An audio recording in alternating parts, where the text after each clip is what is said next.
Menurut pihak kepolisian, jasad si Yuni ini udah meninggal beberapa hari karena udah ditemukan membusuk. Welcome back to my channel. Selamat datang kembali di channel ini, apapun kita ceritain. Terima kasih bagi kamu yang udah klik video ini, dan jangan lupa klik tombol subscribe serta nyalakan lonceng notifikasinya, dan kalau ada komentar silahkan tulis di kolom komentar.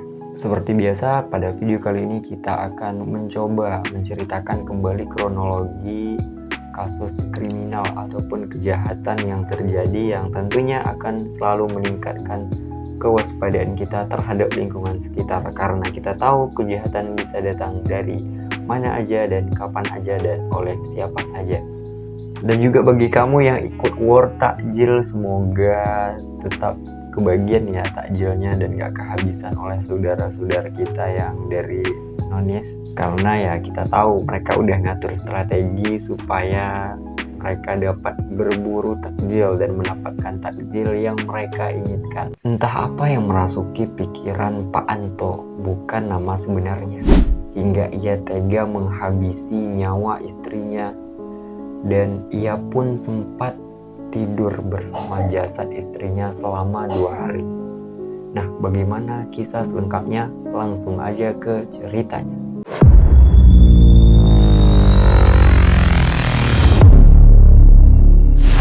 Peristiwa pembunuhan ini terjadi di Cengkareng, Jakarta Barat, di mana sebut saja nama dari si pelaku adalah Anto, dan nama si istri kita sebut saja dengan Yuni.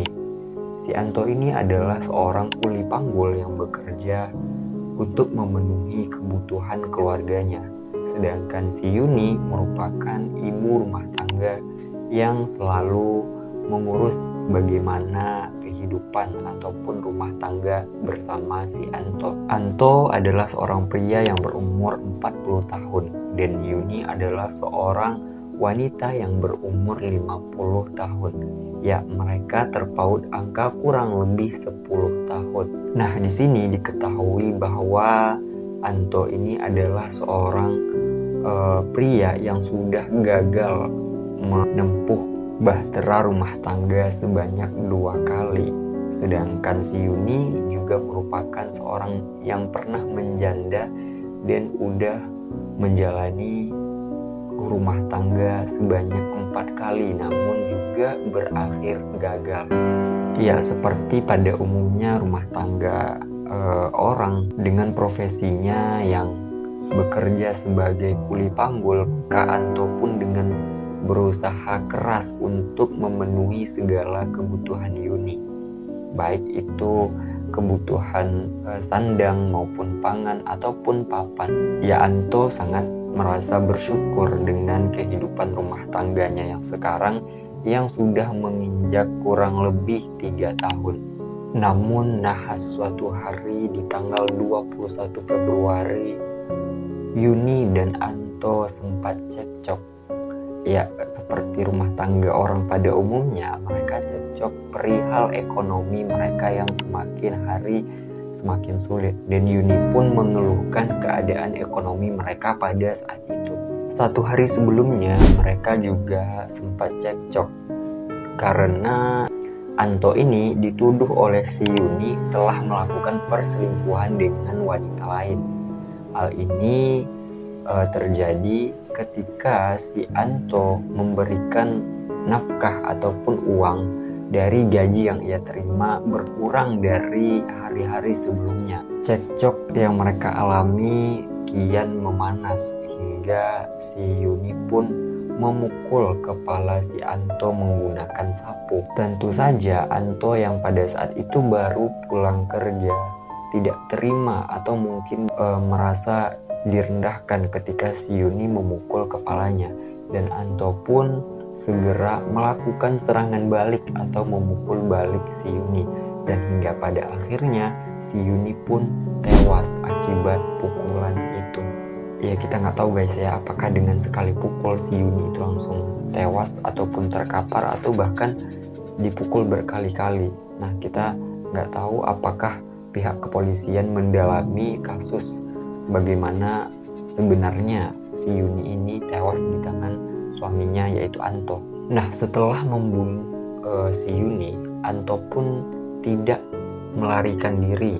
Bahkan ia pun sempat tidur selama 2 malam bersama jasad istrinya yang udah meninggal. Entah apa yang dirasakan oleh si Anto pada saat itu hingga ia pun memutuskan untuk tinggal bersama jasad istrinya selama 2 hari. Mungkin ia masih menyesali perbuatannya atau bahkan ia pun tidak tahu jasad istrinya ini harus dikemanakan setelah ia bunuh. Dan pada akhirnya kasus ini pun terungkap setelah seorang warga mencium bau yang tidak sedap di daerah ataupun di sekitar rumah Anto pada waktu itu. Ya, warga yang merasa curiga pun akhirnya memutuskan untuk memeriksa dari mana sih arah bau ini. Dan ternyata ditemukan bahwa bau yang tidak sedap ini berasal dari rumahnya si Yuni. Menurut pihak kepolisian, jasad si Yuni ini udah meninggal beberapa hari karena udah ditemukan membusuk. Nah, atas kejadian ini si Anto pun dikenakan pasal 338 KUHP dengan ancaman pidana 20 tahun penjara.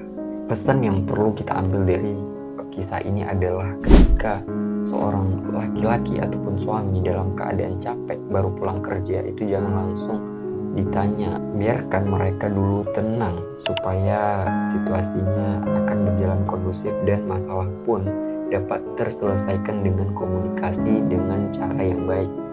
Kalau seandainya laki-laki udah dicecar dengan beberapa pertanyaan sedangkan mereka dalam keadaan capek, maka emosi akan tidak terkontrol dan menjadi bumerang yang akan membuat kita menyesal pada akhirnya.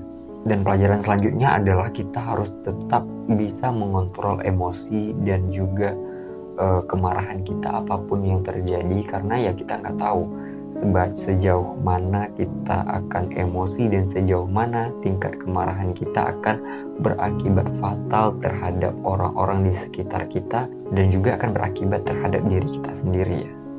Nah, mungkin sekian untuk video kali ini dan semoga dapat menemani puasa kamu, menemani cerita sebelum tidur kamu, dan see you on the next video.